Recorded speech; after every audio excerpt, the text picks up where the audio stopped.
All right. Nice to be back. Um, I'm back live. So we're going to do a painting. I was actually painting in Venice about a week ago today and over the weekend. And so I thought, what the heck, let's do one. One night we did a night painting. It was very dark. I happened to have painted this, I think, the year before during the day, but I've never done a night painting of this particular area. And it's an area near an area called San Rocco in Venice, which is an area that John Singer Sargent used to paint. And so while I was over there painting one day, I noticed this area and painted it in the afternoon and went back in the evening. Didn't have my paints with me, but I had my camera and took a shot of this. So 18 by 24, 18 by 24, with a little kind of a primer of kind of an off ochre gesso. It's ochre white, maybe a touch of blue thrown in there. I can't even remember, a little brown. And we're going to see what we can do. So I will proceed with that. So what we'll do is we'll start with some architecture. We'll start kind of coming down. One of the things I like to do, and I should probably talk a little bit about this, is analyze whatever subject I'm going to paint. In other words, not only just analyze it, but understand the subject I'm about to paint. So let's very quickly go over this. The really beautiful, intense color is the sky. And it was evening, not really late. The lights are on. Compositionally, I happen to really like this composition. Why? Nice, simplified, almost abstract area, close value with a few little punches of bright light, some definite structure, a little bit of undefined structure. In the background, a lot of busyness. So we have a small area of busyness, large area of simplified abstraction.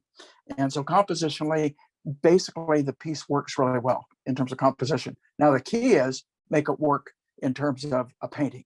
So we're going to take, first thing we're going to do is we're going to look at perspective. I always look at this kind of an angle. That tells me that's the angle right about there. So there we go. So I want to get that in right away. Then we want to get where the bridge is. Going up a little bit here.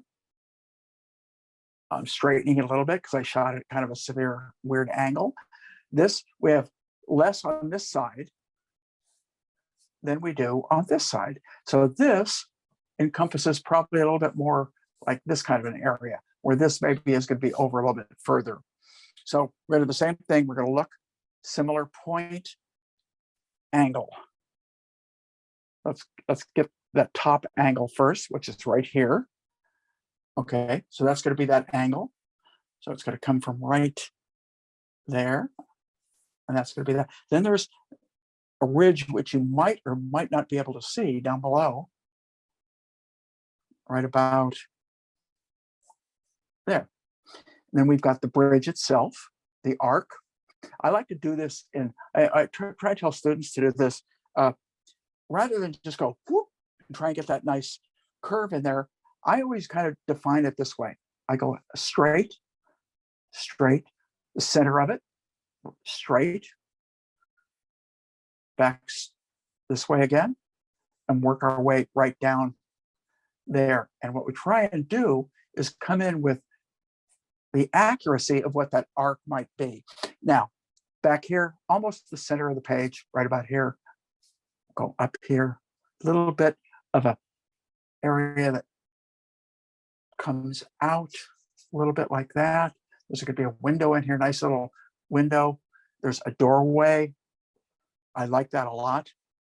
One of the reasons we have that kind of, so I'm looking at this space.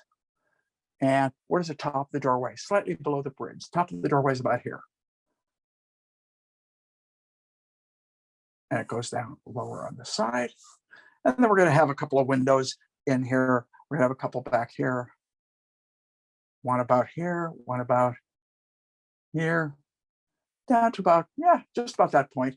And then we're going to take, and we want to keep this kind of perspective going. So it goes this way. We want to keep this perspective going this way for those two windows, this way. So we're going to get one window here, and one window here. And the bottom of the window lines up about at this point. And we just kind of keep that perspective as accurate as we possibly can. Now, in the background, we're going to get a little bit of busyness. We're going to find, we got this edge, we want this edge next. And we're closing in. And we want to get where this area is. There's some windows back in here. And then a lot of little busyness back here, a little bridge that we see, which I love that little bridge back there. It gives, it adds a scale, really interesting scale to it. It really lets us know how far back some of that is. Then we have a lot of activity up in here. And it really is not going to matter whether I have all of that activity 100% correct or not, as long as it feels right. But this dark edge is going to extend down almost to the center. So it's going to come right down here. And then it's going to, as the water is, it's pretty still, but it's enough disturbed so we get a little bit of abstraction. We don't get what we call a mirror image, which I think is really beneficial. So that's basically about as much as I'm going to do in terms of the drawing. Maybe we'll get kind of where these windows are going to sit, just so I have an idea. One here, and then one kind of coming. Let's see, is that angle about right? That angle is off. Tom has a question about, speaking of composition, making it work as a painting, talk about a painting versus an illustration. As a longtime illustrator, how do you separate the two mindsets? Well, very simply. A painting, you're the boss. As an illustration, you have a priority that you're trying to achieve for a client. So that priority might be to show off maybe a sign on a bridge, or to show something off. In that case, that's going to be my first concern, is what is their need? What is the client's need? In painting or fine art, I get to dictate what that need is. I get to make that decision. So that's the big advantage of doing, and it's really one of the reasons I kind of moved into painting, is because I wanted to do sometimes what I wanted to do, but I knew that that is not what the client wanted. And even after discussing it, I couldn't convince them. So hopefully that helps. Compositionally, you get to be the boss. Again, when you're doing an illustration or any form of a commission, you are not the boss. You are working for somebody. You are producing a piece of art that somebody needs, and they may have certain, great clients are the kind of clients that give you freedom, but very often clients' needs dictate, and you don't have that same kind of freedom. Now, what I did is I took my asphaltum, my ultramarine blue, and we're gonna. So, an interesting thing about composition too. One of the things you don't have to do anymore because of the computer is you don't have to come up with a perfect composition when you take a picture, if you're going to work from photography, because you can go back and just crop the heck out of it and do all kinds of fun stuff on the computer.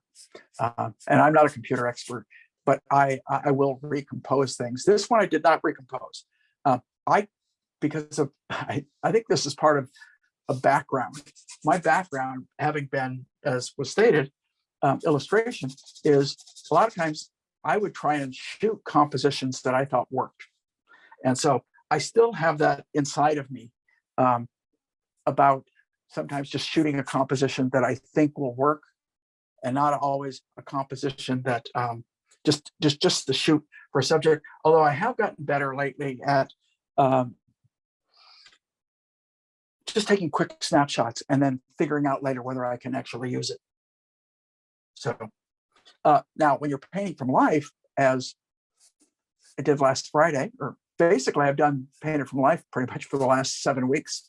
When you paint from life, it's a little bit of a different story. You have to take a little bit more care in maybe choosing your subject. And I told most of my students, I am not one of these incredible guys that'll go out and work in outrageous conditions. Mainly heat. I don't like heat. So when I paint, on location, I generally look for shade. That's the first thing I look for. And I mean, I'm looking at subjects and I'm looking at shade simultaneously. And what I want is to find a spot that I can feel comfortable in, and be able to paint in. Now, in painting in snow or cooler weather, it's not as, I don't find that to be as much of a problem, simply because I can always put a jacket on or gloves on or something. So that's me.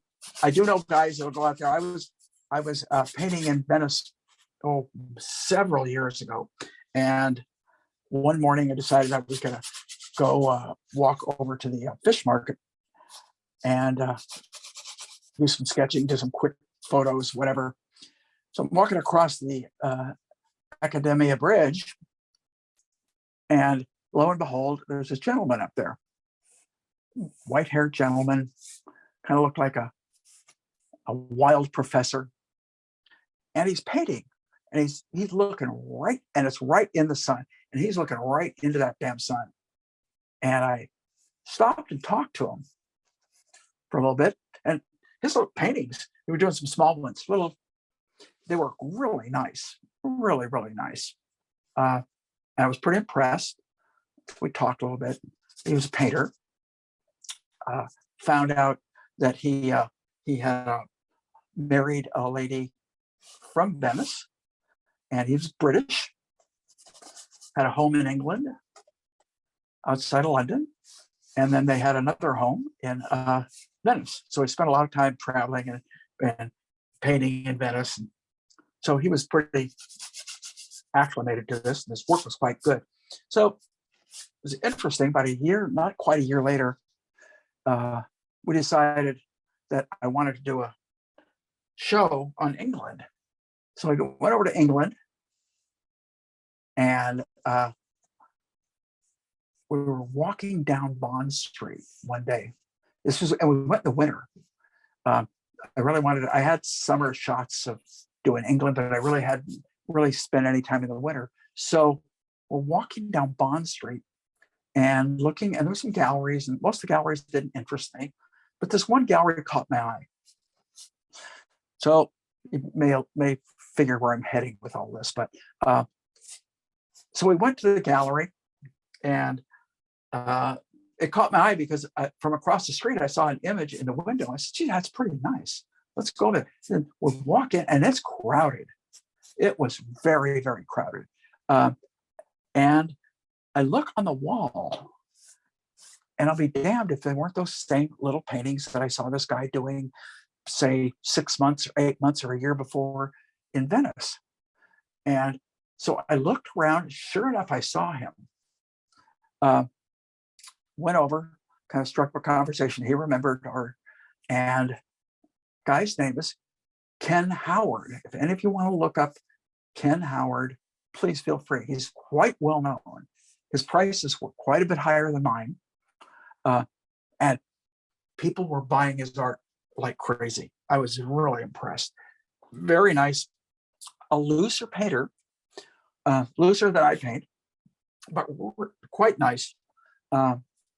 And he was just wonderful to talk to, and said, geez, I hope you get a chance to see England in the snow. And I said, yeah, it would be nice. So the next morning we woke up and it had snowed. And so I was able to do a lot of paintings of England in the snow. Anyway, so much for that. But that's how you kind of sometimes encounter people when you're painting, or other people that are painting. And Venice is such an incredible place to paint. Anyway, it's hard not to want to do work. So I kind of envy the fact that this guy has a home there. Although I'll tell you what, it was pretty darn hot, and we were very fortunate to find shade during the day to paint in. Because if you got in the sun, I don't think many of us could have done the kind of work we needed to do. It was that hot. And yeah, as you guys might see already, the outrageous heat wave they've got going on over there is incredible. So anyway, we're blocking in basic darks and mid darks. And that's pretty much the way that I start almost every painting. Palette. My palette, titanium white. I threw a little bit below my titanium white, a little squeeze of unbleached titanium. I don't know if I'm going to use it, but I put it on there anyway. Naples yellow, yellow ochre, cadmium orange hue, alizarin crimson. Some of the stuff I'm laying in right now is kind of transparent. I kind of like that. I like the brushiness of some of this stuff. The other thing I did, by the way, let me finish the rest of the palette before I get into this. Alizarin crimson, ultramarine blue, sap green, asphaltum, a little bit of burnt sienna, and off to the side, I threw a little bit of cerulean blue. I'm not even sure I'm going to use it, but I threw it in there anyway. So one of the things I was going to say, I had the opportunity, because I'm over there for a long time. I didn't paint. It was 1 week I didn't paint. We were in France visiting our daughter. So we got a chance to go to a lot of museums. And I'll tell you what, the line I used after going to the d'Orsay, I was there with with Anna and my sister-in-law and brother-in-law. And I came out of there, and first thing I did, I came up to a bunch of these paintings, some Monets. Can't remember who else they were off the top of my head, but I said, I feel like such a wimp with the way that I put paint down compared to some of these people. Many of these people, these artists, and this is a wonderful thing about seeing original art, everybody, is it takes you and it allows you to feel what other artists have experienced and not be so hung up on just the way you do things. So I love doing that. It makes me want to do is it makes me want to go paint. And I came out of there saying, I just feel like I want to paint, even though I wasn't painting at the time. We were just, it was in between my personal workshop and my study abroad with the academy students. So it was in between that. So I really wasn't doing any painting. And, but man, seeing great art is just too much. Everybody needs to do it. If you haven't done it recently, go do it. It just, I don't know, it changes your perception of things. In fact, we went to, what was the name of the gallery we went to in Venice? Ca Pizarro. And they had a beautiful Sorolla there, and a Klimt and a couple other artists who I wasn't even sure of. And I was knocked out by the tactile quality of their paint. It's something I've always kind of strived for, but I'm not even close to what these guys were achieving. Now, obviously, in these quicker paintings, you don't have the time to do the build-up. But some of these things look like they had gone on and built it up over a period of time. And it was just rich as could be as you got close. In fact, some said, I was reading, oil on canvas. I could not tell it was done on canvas. It was that, the paint was that encrusted and thick and rich. And it just knocked me out. Made me realize, so when I get back into some of my studio work, hopefully I will utilize a lot of that influence.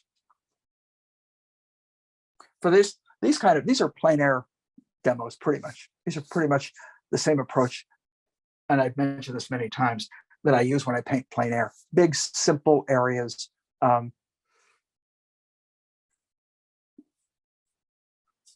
And always watching the time. When you're painting plein air, you have to watch the time. I think some of our students began to realize that you can't just keep painting, because the light changes so radically sometimes that you really, it's not the same image that you started painting from. And I think that's kind of an important thing for everyone to be aware of, that when you paint studio, you can paint forever. When you paint plein air, unless you go back 2 or 3 days in a row, which you can do, you basically are doing an alla prima, and you're getting it all at once kind of a shot. So, which is pretty much what this is. It's really more of an alla prima approach. So I'm kind of setting up the foreground. I want to set all this stuff up because I don't have a lot to paint here. So hopefully, if I'm short of time, I'll be able to get that done.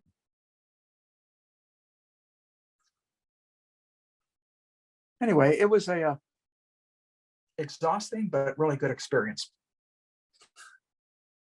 And painting live with students again was just a treat for me. I've been doing so much of this stuff on Zoom that being able to actually show people, walk up and grab a brush and say, hey, let me show you something, is so nice. Rather than try and describe, I'm not as good trying to describe, here's what you need to do. It's like, it's just more difficult. See, this got some nice textural stuff going on there. I kind of like what's happening, even though it's not as thick as I might wish. But if I were going to paint over a period of time, I would probably go back and add density to the paint thickness. So let's get that nice yellow spot with got some nice light happening right there. So this is basically just pure Naples yellow light. And that's no medium, nothing, just nice thick old paint. Kind of fun. Okay, now I'm going to step back for a second, which is, again, one of the things I was able to kind of really stress when I was with a group of students is you've got to get back to judge your painting. I cannot. Okay. So I say I cannot judge the look of my painting up close. I can judge the brushwork. I like that. But I don't know if that works really well until I step back. I'm assuming it does. So Tom wants to know if you ever take a picture before you start painting plein air. I should. I forget sometimes. And sometimes I take it at the end, and at the end, it generally isn't why I chose it, because it has changed. So I should do it more. I don't. And it's just stupidity. That's the reason. I mean, literally, I would prefer to have done it. I noticed I was watching one time I was in New York and at a portrait convention, and I was really fortunate that they had Richard Schmidt come out and do a demo. And he walked out on stage with a camera in his hand, held up the camera to everybody. First thing he did is photograph the model in the setup, because he said when he's done and the model's gone and he's able to look back at it and something bothers him, then he has a point of reference. So, and that comes from one of the premier plein air painters.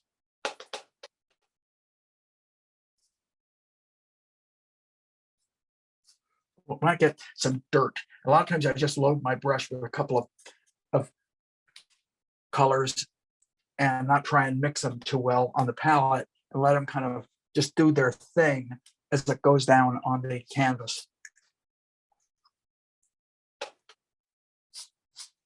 Oh, I don't see green, but I really like the fact that I accidentally picked up green. Again, that's one of the things. Don't be afraid of those damn happy accidents that we used to call it when I was a student. Sometimes when you may do it, and you do it a couple of times, pretty soon it becomes part of your repertoire. You start using it because you learn something for an accidental application of paint. Nothing wrong with that. Okay, let's leave it alone. Now you notice I did the strokes kind of in the same way that the perspective is, but there are some violations in there. Right below the windows, there's one here a little bit darker. So I picked up a little bit of the brown meaning asphalt, a little bit of blue so it isn't too warm. Put a couple of snaps in there. And then let me go back. This light goes all the way up. Okay. So we're going to take a similar color that I already have down in here, and we're going to bring it right up here. And if I need to intensify the color, which I think I do, I just threw some cat orange hue into it. Just get a little color, amplify that color just a little bit. Too much. Talk to yourself a lot when you paint. It's good therapy. Just kind of having fun with paint and texture right now.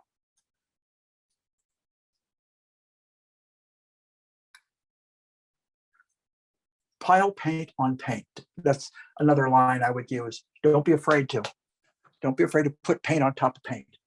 And you don't always have to sit and brush it in and mix it, and make it all neat and cool and clean. Let the character of the two different colors work with each other or against each other, either way. So there's some really interesting things going on here. Number one, there's white trim around these windows. So let's kind of knock in where those windows are. This one first, it's dark, and it sits right about there. So this is basically whatever color I had on my brush, I just mixed the asphaltum into it. Martha wants to know if you use burnt umber on your palette. Yes, but not today. I either use burnt umber or asphaltum, and lately I've been using more asphaltum simply because it's a little bit darker and a little bit warmer. But yeah, I do. I've used burnt umber for the last 30 to 40 years, and I just discovered this asphaltum probably in the last 3 or 4 years and started using it. So we got the two windows kind of laid in there, and there's a dark one, so it throws a little more ultramarine into that color. Right up in here, boom, right there. So don't worry too much. Let some of this get a little texture in there too. I want to get a little bit more texture into this, so it isn't just a flat tone. And the texture's got a little bit of coolness, so I throw a little bit of blue. Oh my God, I just picked up the wrong blue. Picked up the cerulean. Cerulean is so powerful that it will almost infect an area.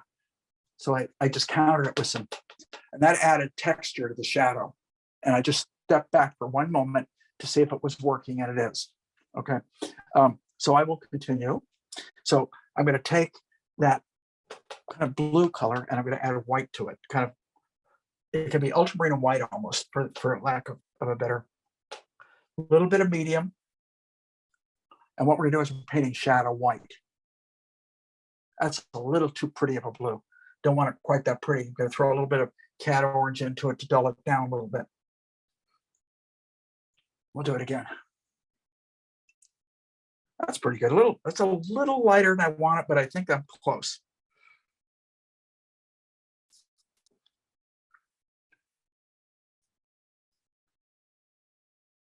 And the top of the sill is right about there. Okay, and it comes all the way up here. Then we're going to take, I've been painting with one brush, and I'm going to pick up another brush now.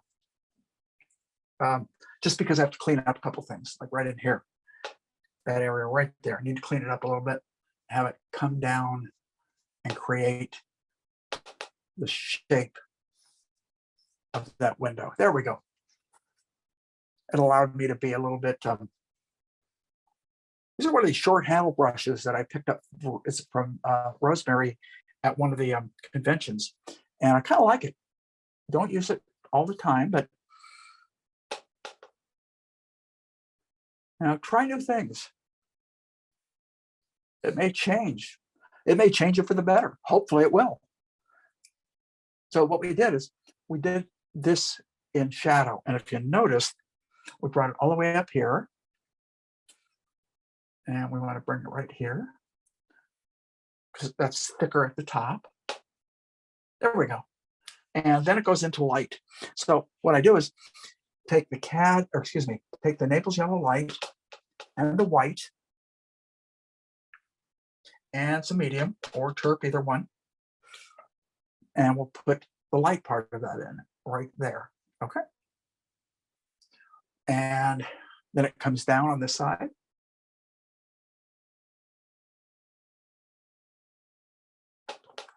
We went from the shadow side to the light side. Now it intermingled with some of my other colors as it went down. It's not too bad. I don't mind it too much. And we're going to get it on this window also.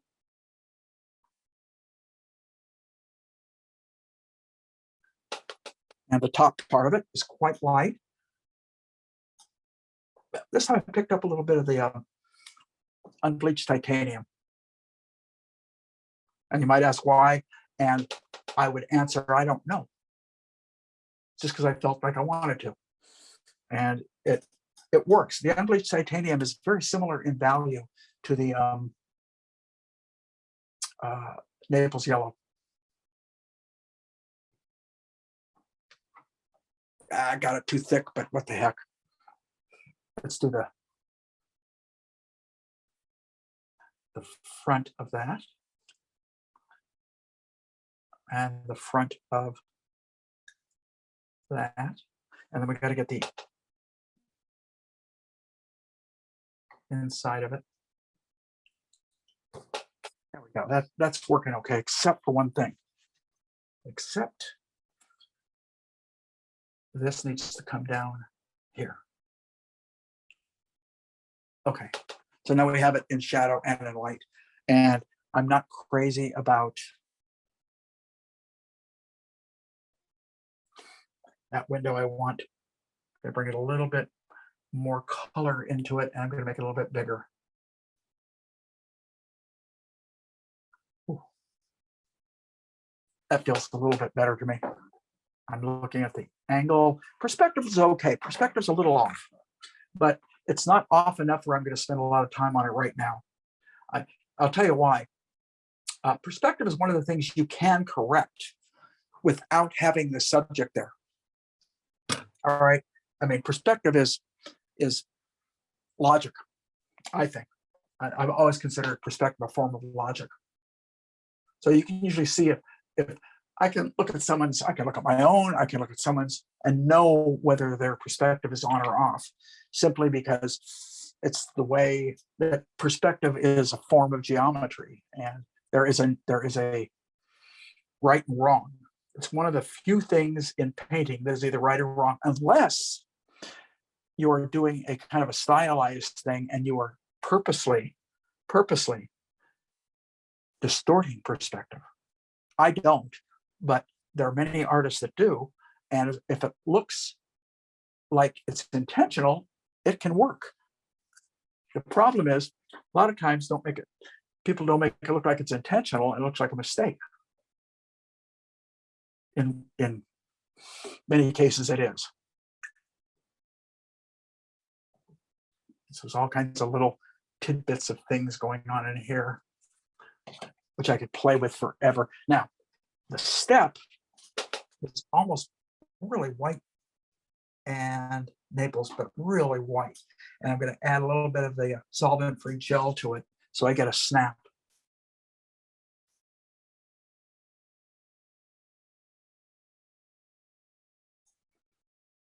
That's wrong. Why did I do that? Did it wrong. Because there's the whole side to that I didn't even, right here. Okay, that's better. There's a little step, not quite as light, right about here. I'll just pop a light in there and leave it. There's a little bit of an edge right here. You gotta, this needs enough setup so it'll work. If you don't put enough information into it, it's gonna look too vacant. So I'm going to keep an eye on my time. I'm about 30 minutes into it. I'm a little behind where I think I should be. All right. So I'm going to pick up the pace a little bit here. Blue, ultramarine blue, white, and maybe a little bit of alizarin. And we're going to paint the shadow part. Well, that's just about right. Son of a gun. That saves me time. When you hit it right the first time, you just saved yourself. Let's see, we'll go right down there. I've changed the arc of that bridge a little bit more than I probably should have, but it's okay. Only people that are going to know that I did that are you and me. Hopefully when it's done, it's going to look just fine. And that's one of the things I was trying to explain to many students. I says, if there's 6 windows and you only put in 3, and it still looks okay, who cares? You're creating a painting. You're not a camera.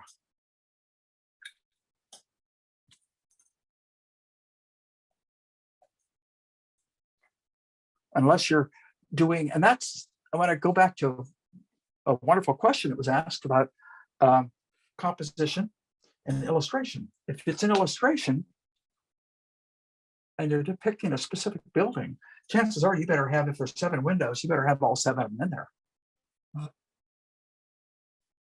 But if it's a painting, you know what? It's like something I was thinking about. I don't know why I was thinking about this morning, but portraits.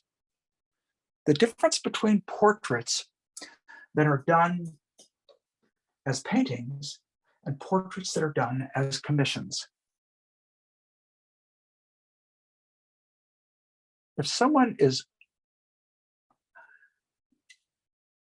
commissioning you to do a portrait of their father, you better make it look just like their father, right? If you're doing a portrait for a show, it doesn't matter if it looks like the person. If it looks interesting and then that's great. You've created a nice painting. And it was brought to my attention years ago. I don't know who did and who said this, might have been John Asaro, I can't remember, is that we don't know specifically how accurate Sargent's portraits were. Number one, he was known to have made people look better, which is what, if you're doing a commission, which is one of the necessities, is you're enhancing that person. You're making that person more wonderful than they are. But we do know that John Singer Sargent's portraits hold up just spectacularly as paintings. And that's why, that's the difference between a commission piece and a painting.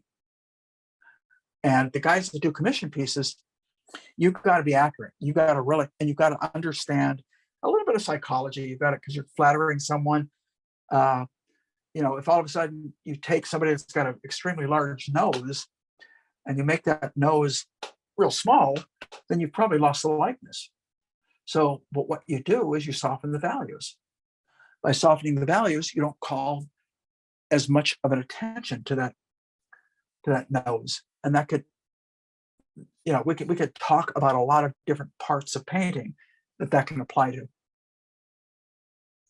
So just interesting. Painting for what purpose? You know, everybody, when you do a painting, what is the purpose of that painting? Is it a commission that someone, which is what an illustration is? Illustration is just nothing more than a commission painting that's going to be used for something. That's it. And sometimes commissions, I've done commissions where people have been really, they want it a certain way, and then I've done other commissions where they've been much freer. I prefer the second, but you never know. It's just the way it goes. It depends on who you're working for. Let's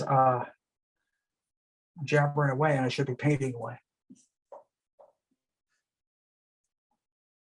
Let's see what we can do here. Let's get a little bit of this blue. It's a little too dark, so I'm going to let that dark be over and fade into that brown.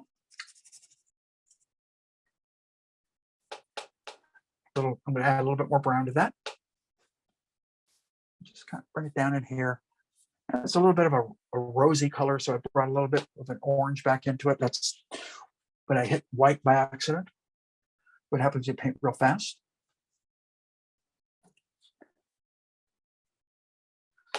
Color variation. You don't want to paint generally just one clean flat color. There's a lot of interesting variations that go on, and look for those. Enhance those if you need to. If you enhance them too far, it's not going to look good, but a little bit can be wonderful. It's that discretion. It's knowing how far to push things. How far can I get by with pushing something? Like I pushed too far right there. Good example. Didn't do that to show you, but I did. I threw too much cerulean into it. So I threw some more ultramarine, and I threw a little bit more. There we go. A little bit more of the alizarin. We're going to fade that into the other color. Put a little bit more alizarin down with the base. Not enough. A little more ultramarine alizarin. I want to go darken it a little bit. Keep picking up that cerulean by accident. I don't like it. It's too powerful. Too powerful. So get some nice, interesting color and textural variation in here. A little darker right here. All right, I'm stepping back. It's okay. And I'm going to take my cerulean now and white, because the bluest green color that I have in the entire piece happens to be right here, and it comes from here and goes up.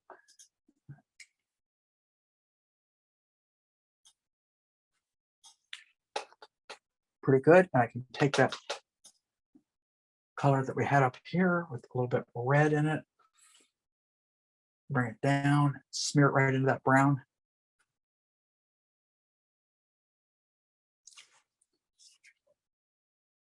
That feels about right. I can add the texture into it later if I have the time. And if I don't have the time, no one's going to miss it if it looks good. If it doesn't look good, then that's a different story. Okay, so let's continue with all this. We're working our way up, so we just have this little finishing touch to do. This is the fun stuff. Let's get that right here.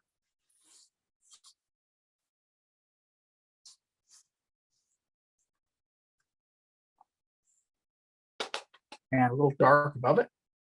Probably going to need a little more of my brown, it looks to me like.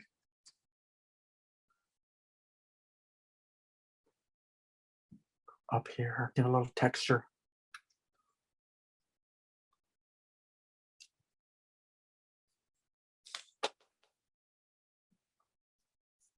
Okay. And a little bit of light, not much, probably about there, and it lightens up a little on the top. Not much, that's too much. That's what happens when you plein air very quickly. What I just happens.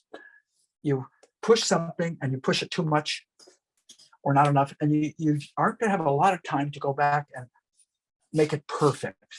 So you have to go as close as you can within the time frame that you have. And that's called welcome to plein air painting.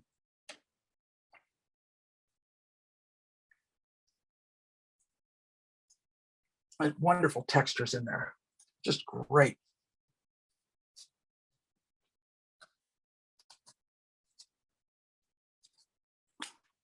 I'm going to get more of my asphaltum.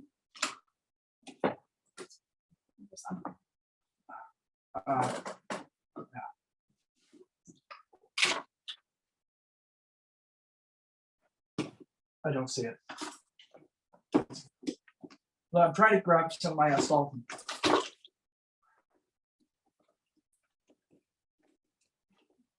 I can't find it, so I'm going to grab Van Dyke Brown, which I have. It's not as warm, but I'm going to use it's every bit as dark.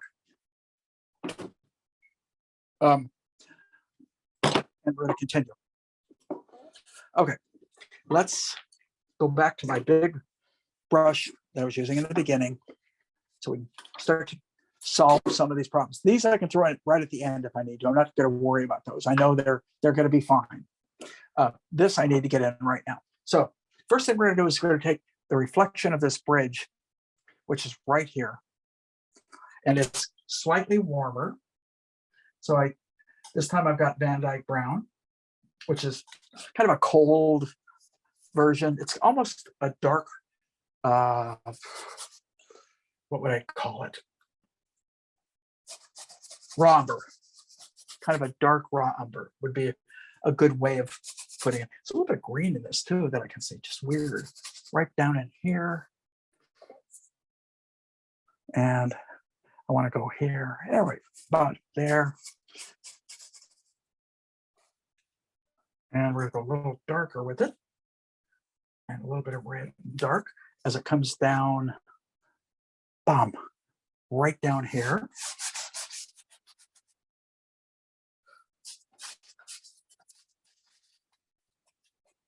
I mess it up a little bit.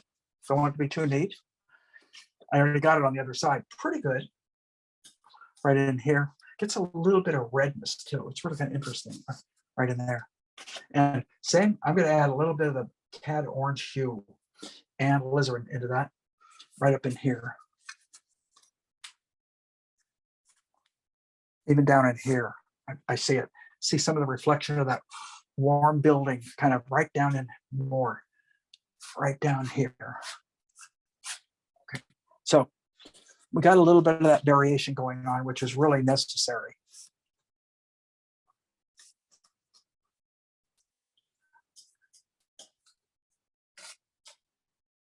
All right, now we're going to put the blue in. I think we're okay. Right here, I can stand to get a little darker. Right about. I'd rather have too much dark in and have to paint over it than I would to not have enough in. So I could probably mess some up in here. This looks pretty good up in here. It looks like there's a little bit of dark right up the top here, slightly warm dark. Okay, so now I want to get that brush relatively clean. I don't ever care. I could use a second. I've got several of these brushes, but I'm just going to stay with this one. And what I do is I rub it out, kind of get it. As you guys can see, I get most of it out of there. Now I'm going to take my white, ultramarine blue, turp. Oh, that's coming close. And a little bit of cerulean.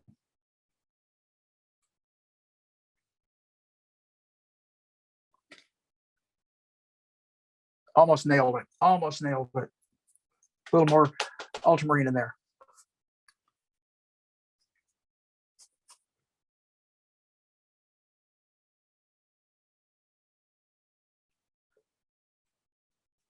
It changes. It gets a little darker as it goes up.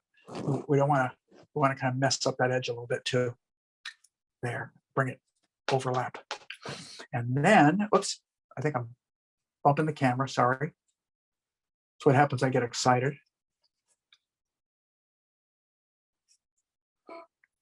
Get in here.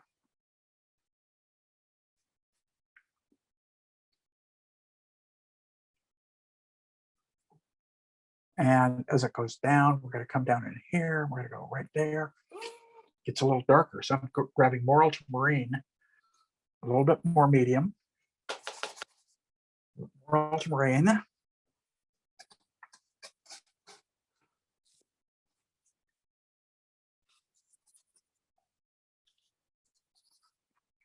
it gets dark. So I throw some brown back into that ultramarine right here.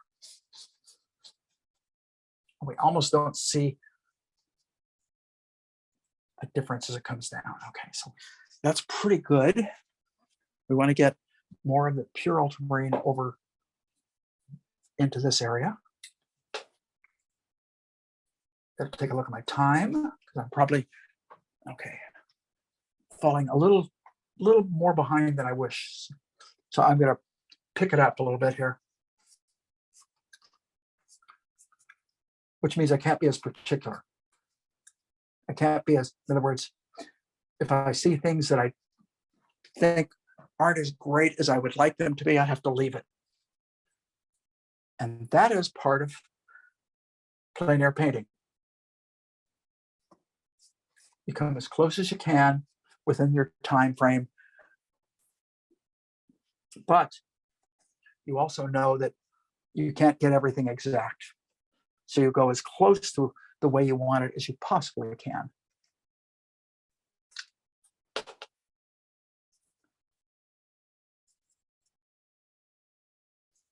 Now we're going to have some interruption of lights in there. Same within here, same within here. So we're going to leave that alone because we're going to pop those in at the end. Okay. But for right now, we have to move on to some of the other areas.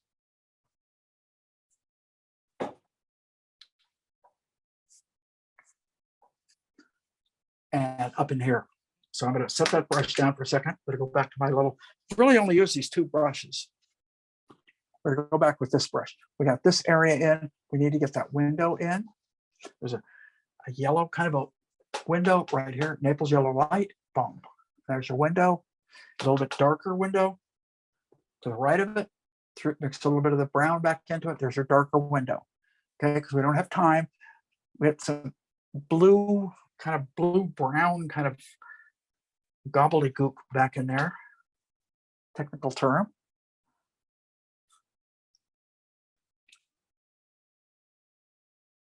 And lighter blue. Oh, I like that. I like that kind of big glob of goo that I put down there. Every now and then you put down a stroke and you go, hey, that's kind of neat. Wish I could do more of that. A little bit going on in here. Window. Whoops. I had too much blue on that brush, but I'm going to go right there, and there's a dark in it, and then there's one in the shadow, so I just added a little bit more brown to that same color. It's right here. And up here, a little bit darker still, a little bit more brown and blue mixed into the same color, and we'll get the window frame. One, two, and checking perspective. It's almost flat, so I can be kind of free with it. Okay, now to put the dark back in those windows, just go back with your darks. One's right there.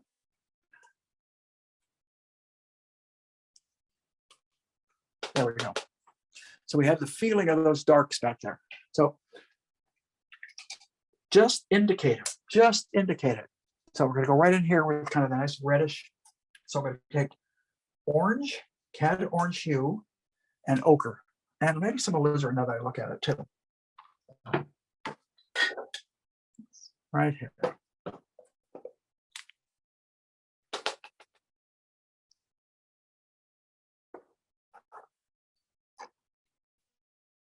And a little more cad red or alizarin.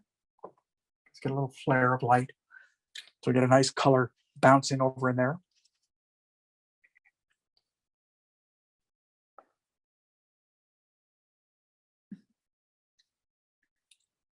Yeah, get a little bit of glare I can see right now.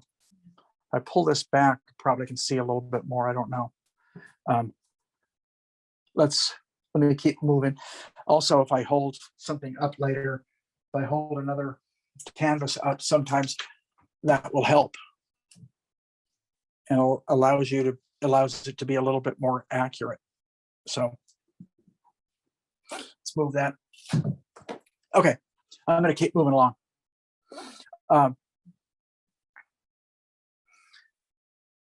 Anna had to leave us because she had a meeting.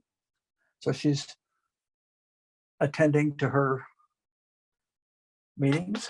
And I'm going to try and finish this up in the next 35 minutes. So I'm going to work on these areas back in here. Now, first I'm going to start with a kind of dirty ochre. Almost the color of the board now that I look at it. A little warmer. We're going to get that up in there, maybe a little bit warmer still.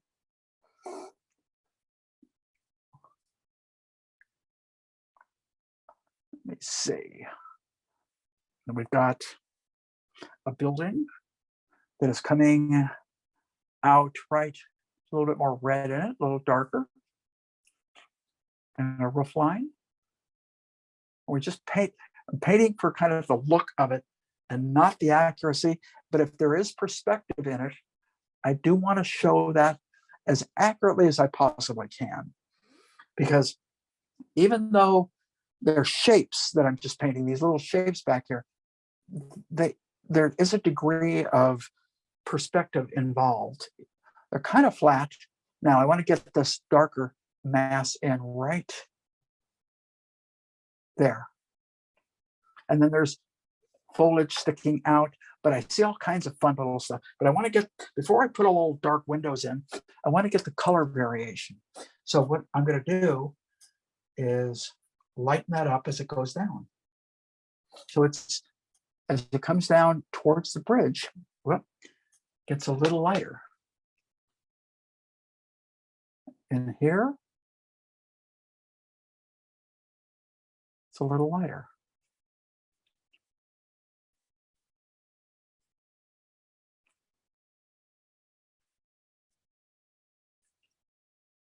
And I see a cool, it's interesting because you get fluorescent lights. So every now and then you'll get these kind of weird little cool flickers. And I do see it. And where I see it is right. Nope. Thought I had it. I had the color right on my palette. There it is. Kind of a little bit of a little more blue thrown into that. Just a little. There we go. Down below the bridge, I don't see it. I actually like the color kind of that I threw into this whole thing. I don't know whether it's right or wrong, but it's to me, it's working pretty good. Now there's some bright lights back in there. I want to leave room for those bright lights, so I don't want to hit those right now. I want to hit that. We want to hit that bridge is going to come a little bit lower. There's a little bit of light above, right down below it. And there's some darker tones. I'm using very architectural types of strokes, pretty much abrupt, straight down, straight up, either that or straight across. Those are architectural types of strokes. Those kind of strokes, whether I'm painting accurately or not, will feel more like architecture simply because architecture has that kind of characteristic. Firm strokes up and down, horizontal, whatever. So, and subtle angles, a little angle there, and these are roof lines. And then everything's going to be interrupted at the end with those bright lights. But I saved those go on top, okay? So I started putting a tone in here. We're going to go back to that, go back to the cat orange hue and we're going to try bright cat orange right next to that blue. Pretty good.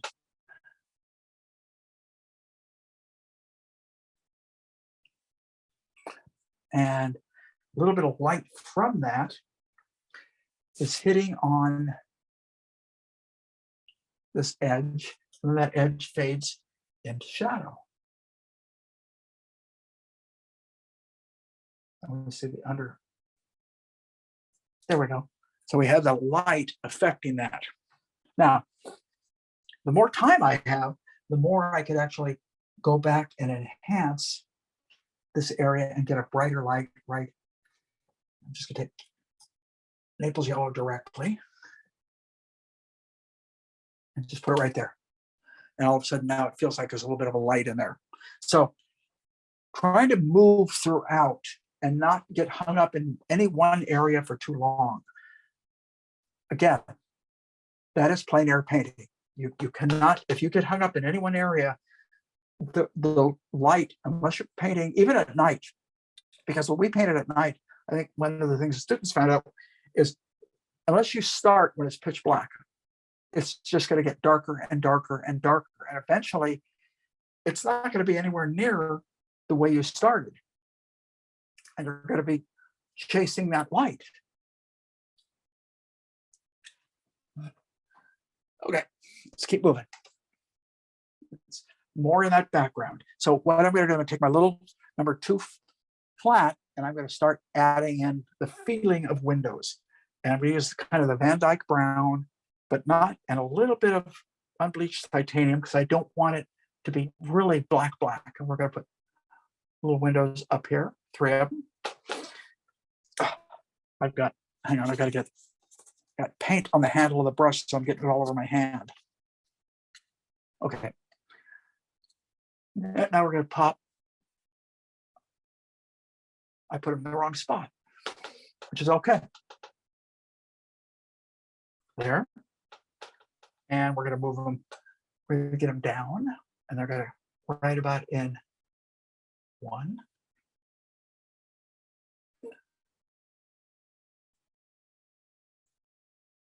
2.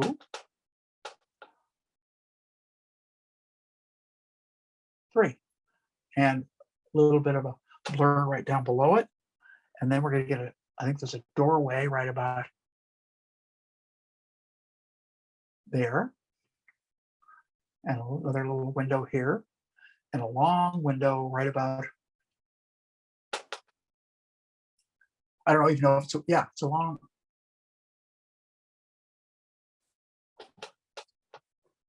Right or wrong, it's working. By the time I pop lights into it, the whole thing will start to make sense. So we're going to put a few more of these windows in, maybe a little warmer back here. You got to look past the lights.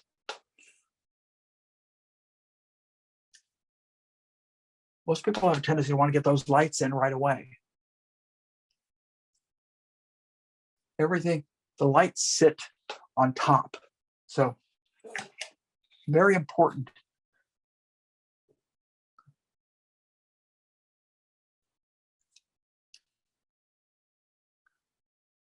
There we go. I don't like where I know what I can do. Bottom of the bridge is going to be like here. I don't want to paint it as black as it looks because I want it to sit back there. So I want to paint it here, here, and clean my brush because I clean my finger. I've already messed up a little bit. And there. There's the bottom of that bridge. We'll paint the top part first. I'm going to keep, every time I put my finger down, I'm messing it up. So I need to keep cleaning my finger. So clean my finger. Clean my finger.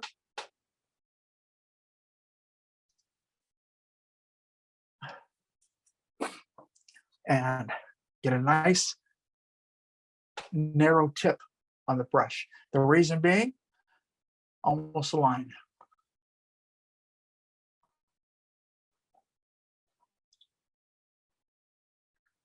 Again, if I mess up, it's okay. A lot of this is going to be hidden with bright lights.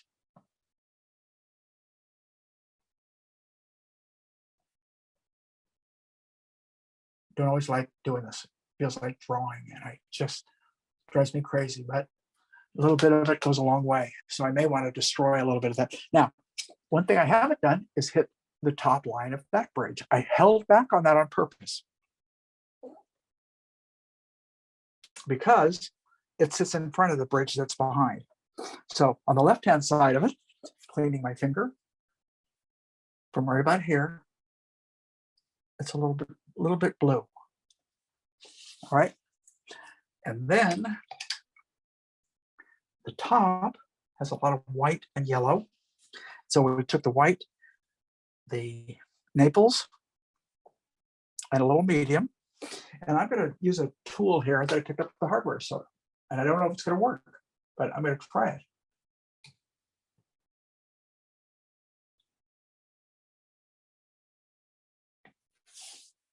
Not bad. It's a squeegee.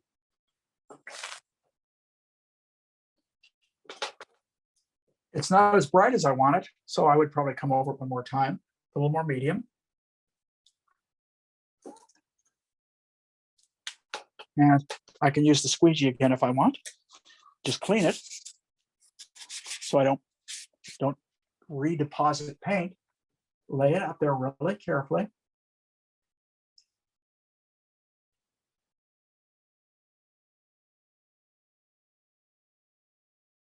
Paint, there we go. It's a little bit better. So we're going to just leave it at that right now because I would like to come over it again. I just don't have the time.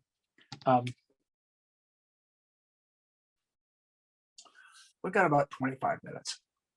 Okay. So we're coming kind of somewhat close. One of the things that I like to do sometimes with areas like this where I kind of don't like them, I was showing this to some students. And what I will do, is a brand new fan brush I just bought in Italy, but I'm just going to soften that a little bit so it's not as harsh. Okay. Now, let's start popping in some lights and make this whole thing start really working. Okay. First thing I'm going to do is I'm going to work down low with, let me see if I can find that. Where was the brush I was using? Here it is. Now, you know what? It works better. It's going to work with a sloppier brush. I had too neat of a brush. See this area here, a lot darker. I have the right color in my palette that looks like it's about right. Probably a little bit off, but it's pretty close.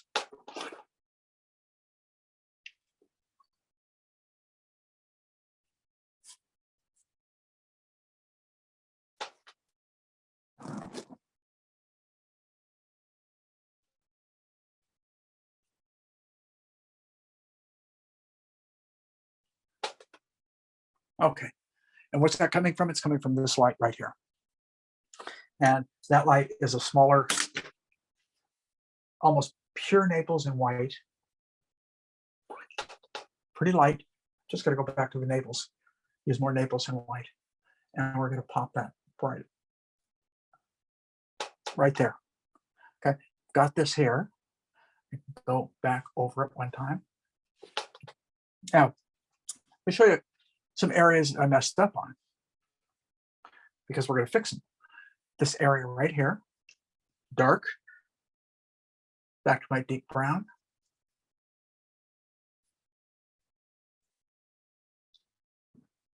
Get some dark browns back in there. Really nice.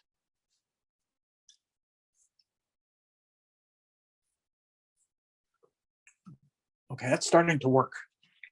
Now, let's take, see these little bright lights here? Well, I've got dirt on my brush. I'm going to do that right now. So we're going to come down, it comes straight down. We're going to have one right about there, there, and there. We'll leave it alone. This color comes down further. This is going to come out to here as opposed to here. So first thing let's do is go back and chop this back where it should be. Basically the brown, I just threw a little alizarin into it. We're just basically doing a little bit of squiggle. Okay.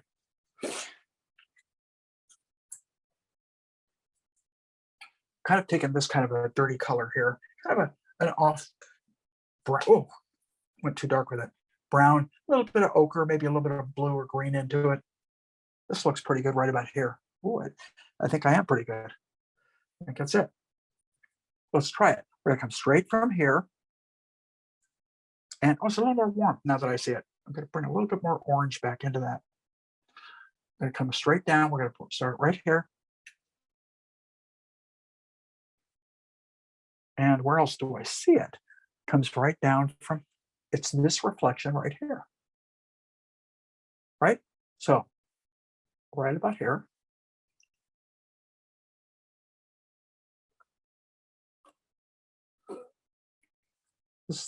This I call this the fun stuff.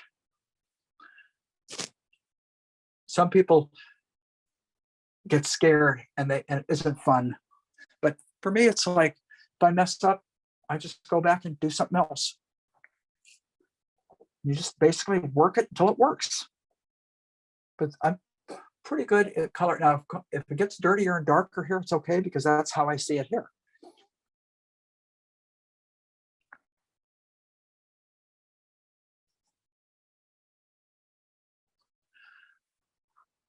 And I will hold it pretty much at that, although I do want to move it over just a little bit about to there. Okay. And let's start some of these lights back in here. Also, I can bring, now that I see it, some of the darks.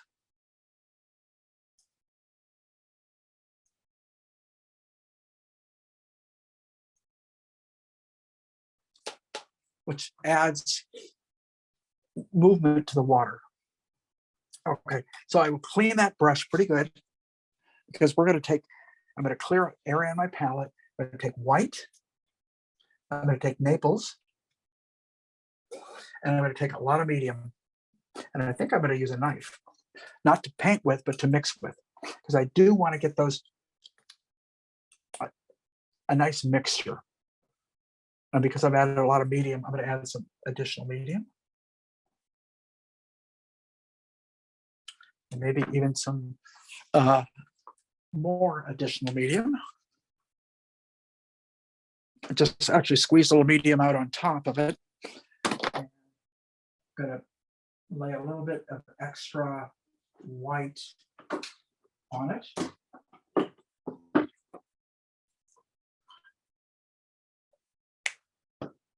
So I'm mixing right now in case you guys are wondering what's going on. I'm just, because I want enough of this paint. And like I said, if I have to, and I add a little bit of, there we go. I think it's pretty good.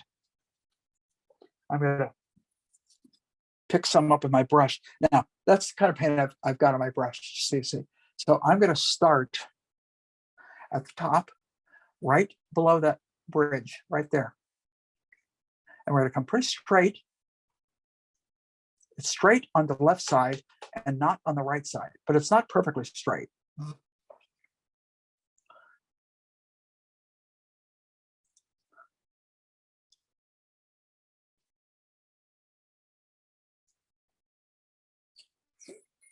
So if you've set everything up properly, this should work.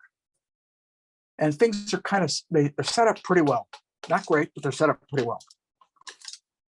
I'm going to keep another handy brush about similar size of this one. So I've got a second one. What I want to do is pick up a little bit of this. It hits here and down in here. And it gets probably at the brightest point right about there. So I leave it alone. Again, I can bring some of that bridge down too, but I'll do that right at the end. So there's a lot. If you look carefully, you can really see a lot. If you just kind of, I'm going pretty quick now on purpose, but I've got a lot of medium in that paint, so it's laying on there really well.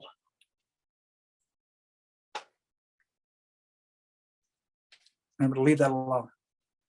And I'm going to take the other side where I see it. It's a little thinner. So I'm going to use a different kind of a brush. I want to use a flat this time.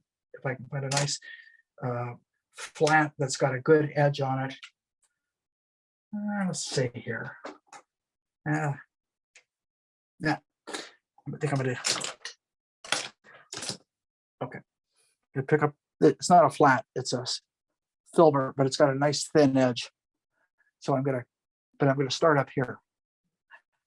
Oh, and I just noticed something.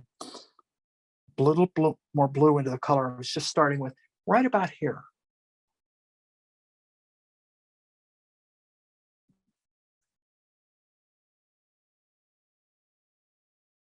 Okay. Now, Same paint I was using on the other side. If I get too heavy-handed with it, I'll cut back into it. And I'll explain what I mean by that in a second.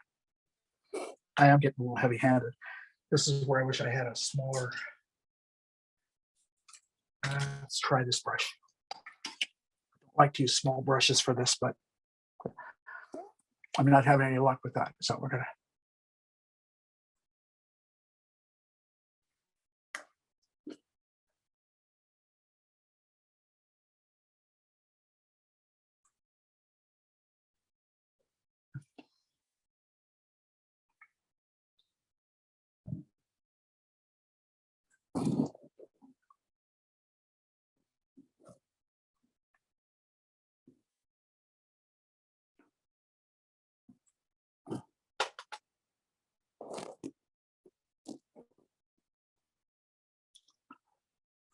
That works okay. Not as good as I wanted it to, but it's not bad. So I'm going to reuse that color, but I want to go a little darker here. So right next to the color I've been using, I'm mixing some more white, some more Naples, and a little bit of ochre, because I don't want it as, I want a little bit more, I guess ochre would be the word. I want a little bit more ochre into it.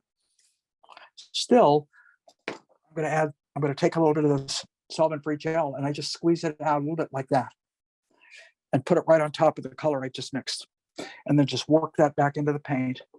And then what that does is it makes the paint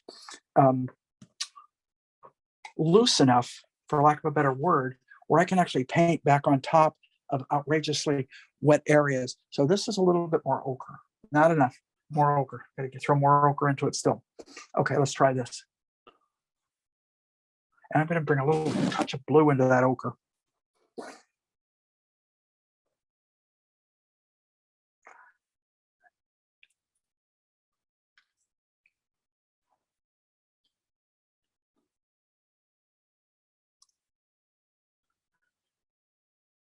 And as we go up meaning towards the bridge, I'm seeing more blue influence up about here, up right about here. And then it works its way into more of that ochre as it goes down.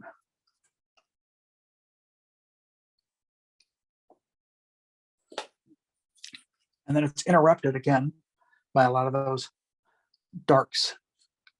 And that's why you only don't paint one direction, meaning you only don't paint light on top of dark. Sometimes you have to go back and put dark on top of light. Okay, let's leave that alone for a second. And it's going to take, I'm going to go back to the blue color, but I already have a lot of dirt and brown in my brush. And what I'm trying to do is take this and bring it right down in here.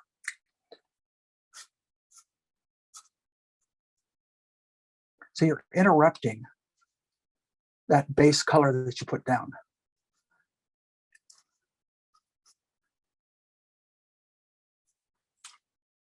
That's working. All right. Got about 15 minutes. So let's get the shutters in. Maybe a feeling a little bit here and there of a couple bricks. Shutter, I'm going to take blue and the brown, blue meaning ultramarine, and the brown, and we're going to kind of put one shutter right there.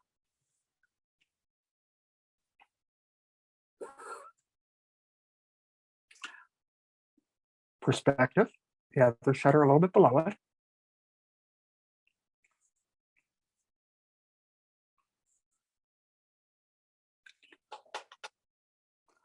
And one over here to the side. We get, again, perspective. Need to throw a little bit more green into that. There we go. Let's try this.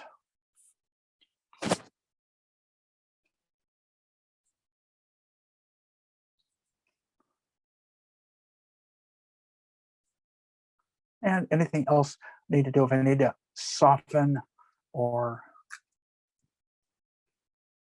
bring up posts, push darks. If those windows, again, like I did earlier, not enough, there's some horizontals back here. We're going to end up popping these lights back in there too. So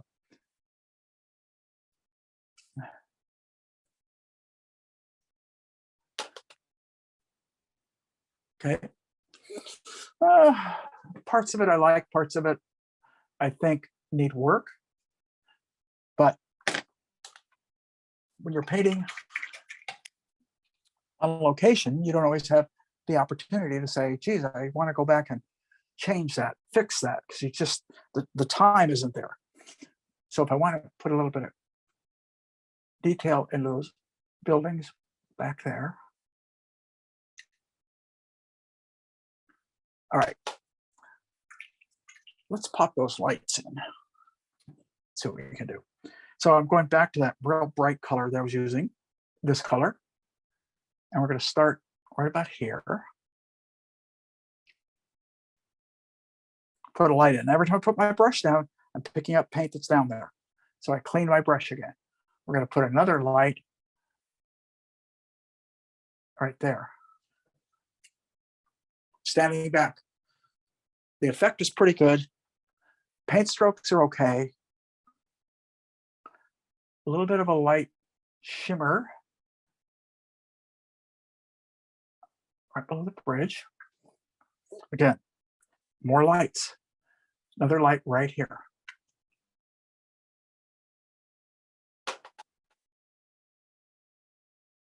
And another light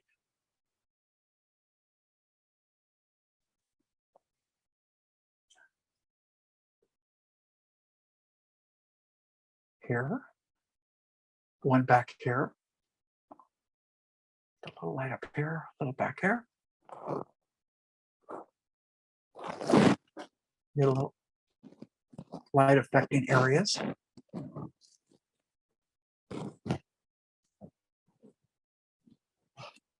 Again, if you make your strokes, architecturally speaking, horizontal, vertical, and such, whether you're right or whether you're wrong, it should feel correct. That's basically what I'm trying to do up here, is make that feel like architecture without painting architecture. So we're getting all the wonderful accents of these lights coming down, and that's literally what is happening. Now, if I want to slow down and be a little more careful, I can take and mix up kind of some of that blue color.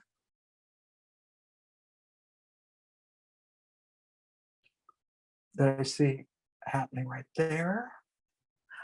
And there is, believe it or not, greenery sneaking out.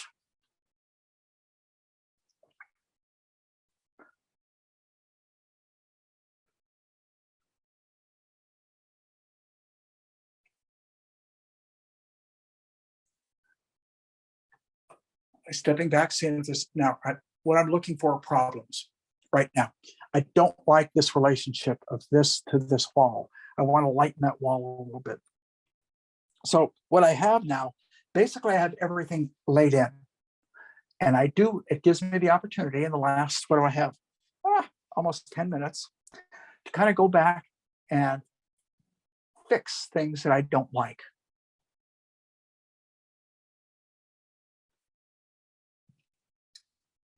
I'm adding a little texture.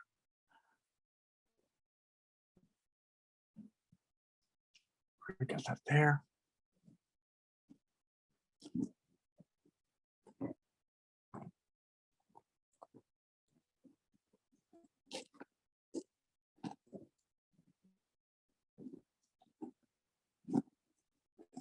Don't want to overdo it, but we want to give just enough texture on that wall to begin to make it work. I need to bring on this wall, there is another, I didn't catch this earlier.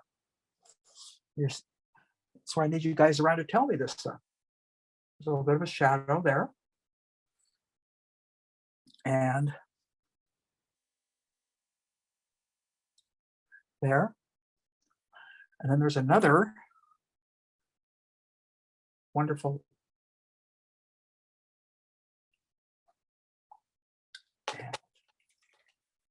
And it's the light below it. First, we're going to do shadow.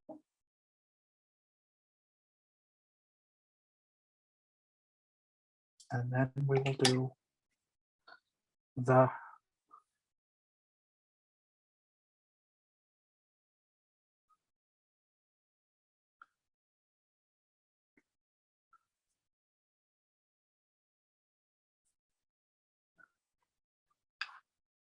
light there. I probably pushed that a little farther than I needed to, but I wanted to actually be able to come back with a little bit of light, because when it comes out of the shadow here, this little ledge gets just a little bit of light on it.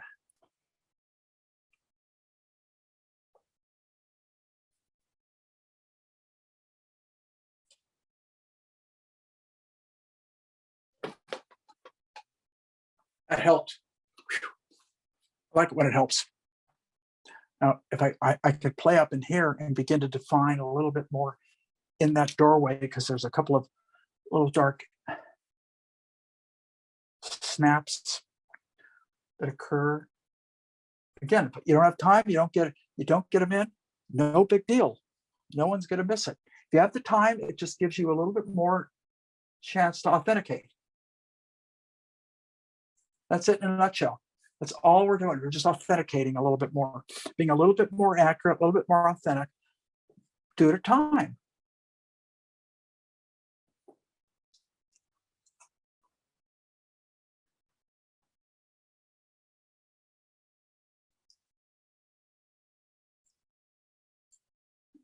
I would like to make that lighter. Don't know if I can do it. I would like to make this a little darker. Hate fussing around with this little brush, but it's what I have right now, and I'm not going to.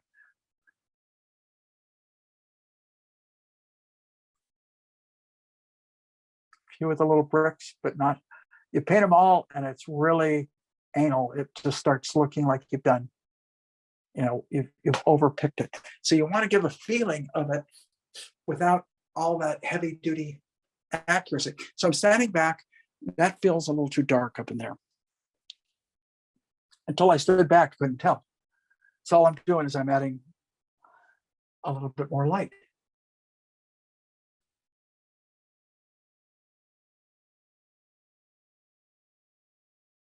A little bit of edge right there.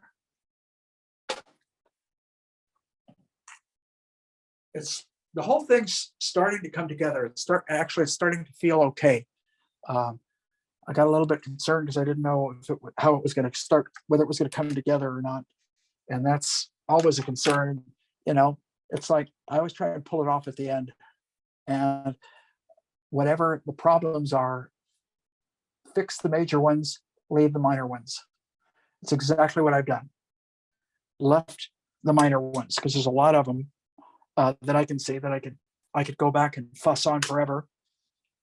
But since there isn't forever, unless you're doing a studio painting, guys, you do a studio paint, totally different animal. These are not studio paintings. They're not intended to be. They're not intended to look like a studio painting. They're intended to look like more of what I would do if I were painting on location. And that, I'll tell you what, something I should talk a little bit about briefly, and that is this 90-minute time frame. How did I come up with that? I basically came up with it from teaching. I learned a long time ago that I have a hard time keeping people interested for much more than an hour. In other words, your diehard art fans, yeah, you guys will be in there. I mean, I could probably watch a 5-hour painting myself without getting terribly bored, but most people can't. And you know what? I understand that. And so for the sake of everything, I've come up with this kind of 90-minute concept based on a quick study class that I taught, where I do anywhere from 30 minutes to an hour. It's about it, but smaller paintings, and usually from life. And so by doing larger paintings, also you teach yourself something. You teach yourself to capture the essence of things, not the detail. All right. I believe strongly that great paintings capture the essence and minimize detail except for when it's really necessary, really adds something. With the exception, and this is a very important exception, with the exception that of people that are more photorealistic. People that are more photorealistic are going to spend more time exacting all aspects of their painting. And that is a style that is to be admired, not put down. A lot of times people will put it down. It's not what I do, because I have found, as people have asked me about this, I found this as an illustrator. A couple of things. Number one, as an illustrator, I was required very often to do very tight, super refined, where it almost looked photographic. Fortunately, I was capable of doing that, but I was never as capable as people that are purely almost photorealistic, where they just hide everything. I've never been that kind of artist. I think when I first was starting art school, I maybe wanted to be that kind of artist, and eventually changed, because I discovered other artists who I really admired, and their work kind of grabbed me. So the approach has a lot to do with you, your own personality, what you like doing. For myself, it was what I saw in museums. When I went to museums, the kind of work that turned me on, because that's what we should all be doing. We should all be emulating what excites you. You shouldn't be just painting, because if it doesn't excite you, why do it? Truthfully, why do it? It should be something that you want, you love, and you will do over and over and over again. So we're about at the end of our session, and I want to thank Scott, who hung in there, and any of you guys that tuned in to any of the pre-recorded stuff that I did about 6 of those before I left, and it was fun. It was fun being away, but it's fun being back. I like being back, being able to kind of talk to people, and look forward to doing more of these. I'm always interested in what you guys are interested in seeing. Just decided I would do this because since I'd just been there, I kind of wanted to do something along the lines of one of these Venetian scenes that I kind of walked around for the past.